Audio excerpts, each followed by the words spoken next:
Assalamu alaikum wa rahmatullahi wa barakatuh. To build a nation, to build an ummah, not necessarily you have to be the one who do it physically, or your name will be the one that is well known. Sometimes, and in many of the instances and times, it's actually through your action, helping somebody else, the result will be the same. Meaning, people don't know you, people don't recognize you, but you were an integral part of the success that someone else achieved. And in the sight of Allah subhanahu wa ta'ala, you will get the same reward. This actually applies to a couple of the women in history.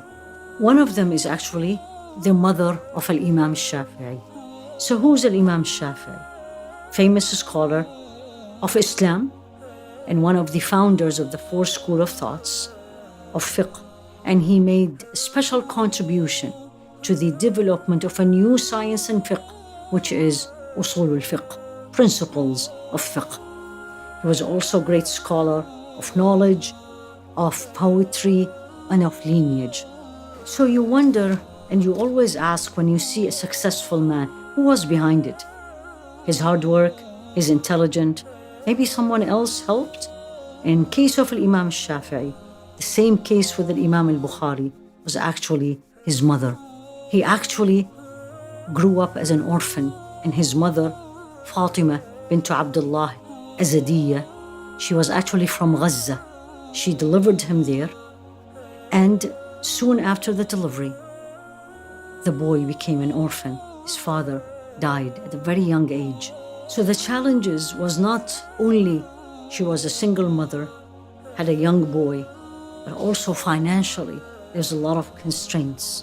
She was young, she was beautiful, she could have easily get married, but she decided not to, and actually devote herself toward this young boy. He has a special gift that Allah gave him.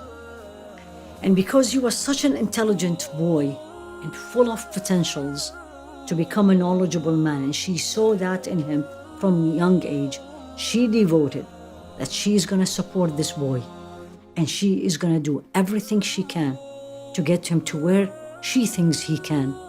And the first thing she did, she moved out from Palestine and she came to Mecca. Why is that? Because Mecca was the place where all the famous scholars lived there, and she wanted him to learn from the source. So she decided to take him to Mecca to spend time with the most famous and knowledgeable scholars. She traveled. In these harsh days, you can imagine how inconvenient circumstances were to travel. A woman single with her son, and it's not even safe was for her.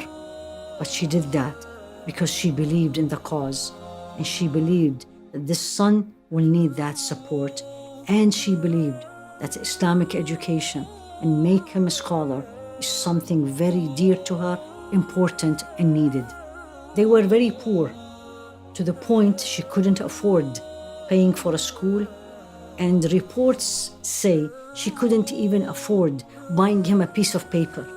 And one time he came to her asking her to buy him papers, and she said, I don't have it.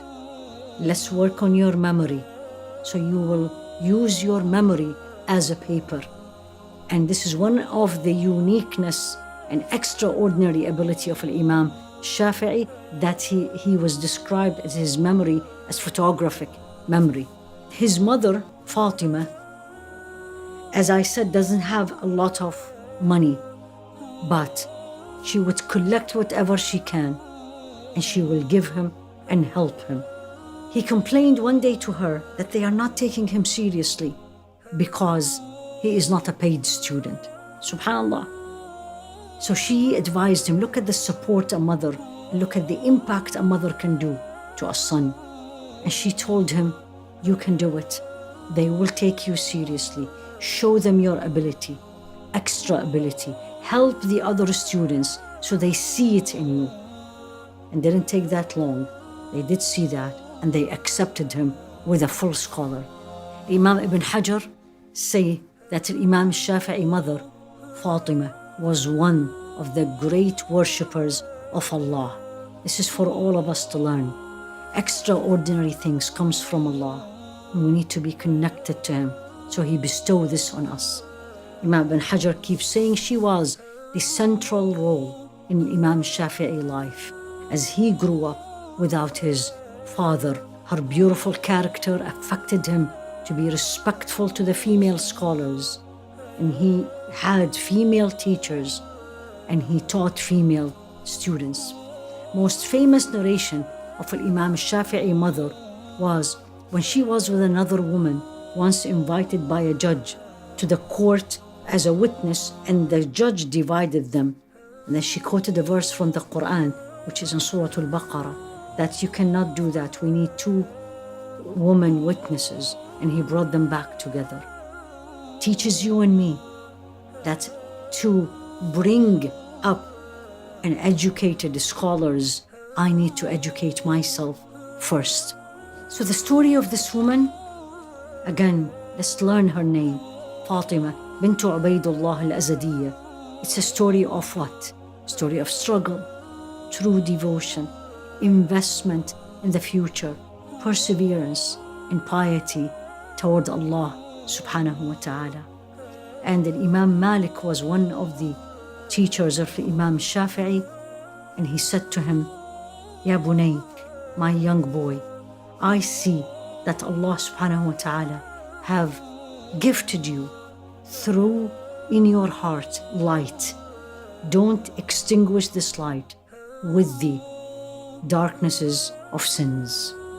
The support of his mother, the support of his teachers, ended up in the famous Imam Shafi'i we all know now.